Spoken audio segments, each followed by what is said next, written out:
10 important keto foods you should always have in your fridge. So now, you eat more healthfully. You've learned that a vegetable is, in fact, not a dirty word. But what you've also learned is that maintaining a healthy lifestyle is not as easy as hitting the drive-thru every night on your way home from work. Sometimes you actually have to gasp cook. I feel you. Sometimes you just don't have time for all of that. For these times, if you've stocked them properly, your fridge and freezer have your back.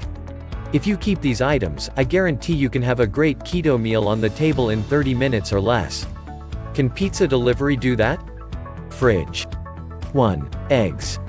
They don't call it the incredible egg for no reason. Eggs can be a complement to a dish or an entire meal. I will never go without eggs in my life. From frittatas and omelets to a topping on a bunless burger, what can't eggs do? Also, as far as proteins go, they're super cheap per serving. 2. Kerrygold grass-fed butter.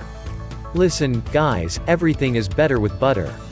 And everything is especially great with grass-fed butter, which is anti-inflammatory and high in vitamin A, among other things.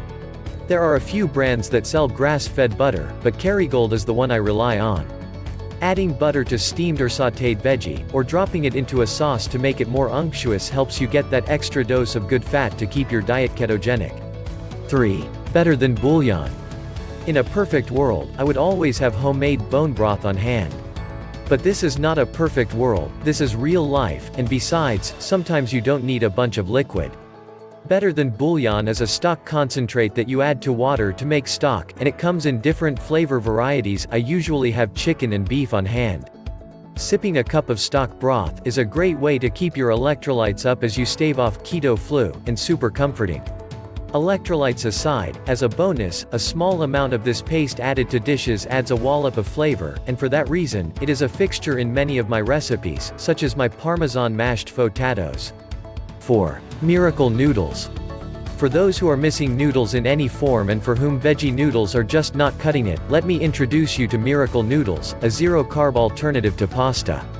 Made from the konjac plant, by some magic, these noodles contain no actual carbs, but also contain no flavor, meaning they will soak up whatever you add to them. Honestly, I don't use them often, as the texture is slightly rubbery and can be off-putting at times. However, when I'm really craving a noodle, such as a pasta salad or ramen, I whip out my Miracle Noodles. Important note, Miracle Noodle is just one brand, and I use it to refer to the whole group because it's fun to say. The type of noodle is actually shirataki, and you're in luck. With the rise of La Vida low carb has come to the rise of shirataki variations, and now you can get everything from rice to macaroni style shirataki. I haven't tried the new styles yet, but if you do, come back and let me know. Freezer. 1. Raw meats. I am not trying to be vague here, I have a lot of meats in my freezer at all times. I actually bulk shop my meats about once a month or so and separate and freeze into individual portions. This ensures that I'll always have a protein at the ready.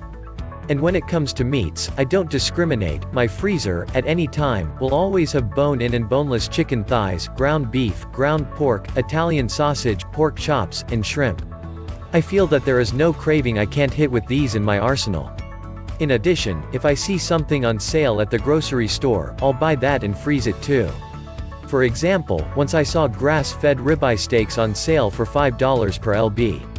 I bought 3. Can't pass up a deal like that. Buy whatever meats you and/or your family like to eat most often and plan your meals around that for the month to minimize the dreaded what's for dinner. 2. Frozen veggies. Similar to the meats above, there are a few veggies you'll find at all times in my freezer. Namely, broccoli, spinach, cauliflower florets, and riced cauliflower. There is almost nothing I can't do with those veggies, and having a meal without a vegetable is not an option for me. Not only are veggies great for you, steaming any of the above and tossing them in some butter or olive oil and seasoning of your choice is a great way to get some good healthy fats in your diet and can be on the plate in 5 to 10 minutes. 3. Cooked meats. This is one of my favorite items to have on hand of all time, as it's such a great time saver and it often allows me to savor the flavors of something I've already cooked. Here's the gist: one day a month make a big batch of proteins, store them in individual portions, and freeze them till you're ready to use them. That's it. The main cooked meats I keep on hand are ground beef, carnitas, and shredded or cubed chicken. With the exception of the carnitas, I generally don't flavor them much, which allows me more freedom to use them as I'd like when I defrost. For instance, the ground beef may go into chili, or it may go into spaghetti. The chicken may be part of an omelet, or it may top a salad. Endless possibilities. Combined with one of the frozen veggies from above, you have a quick meal, just like that. 4. Pre-cooked meals. I'm not talking about TV dinners here. Similar to above, this is another time saver for when you just don't have the energy to even slap something together. At this point, my freezer gets a little full, so I usually only keep 1 or 2 of these on hand. However, there is nothing better than being able to pop a serving dish into the oven when you get home and have it be ready for you without having to actually put a meal together. 5. A Ziploc bag full of food scraps. You guys already know how beneficial bone broth is for you. Besides being a comforting health tonic, it can be the basis for many soups and sauces. What you probably didn't know, based on the prices in the store, is that it's ridiculously cheap to make. In traditional settings, a good stock is made simply from the leftover bones of the meat you eat and the scraps of vegetables you used in cooking, onion ends, garlic cores, celery tips, etc. So, I keep a bone broth bag in my freezer. Every time I take the bones out of chicken, I throw them in the freezer bag. Cut up an onion. When the bag is full, I make a fresh pot of broth. Easy peasy, and cheap. So, if you learned something new today, then give this video a like and share with a friend. Don't forget to subscribe so you will be notified on the next helpful video.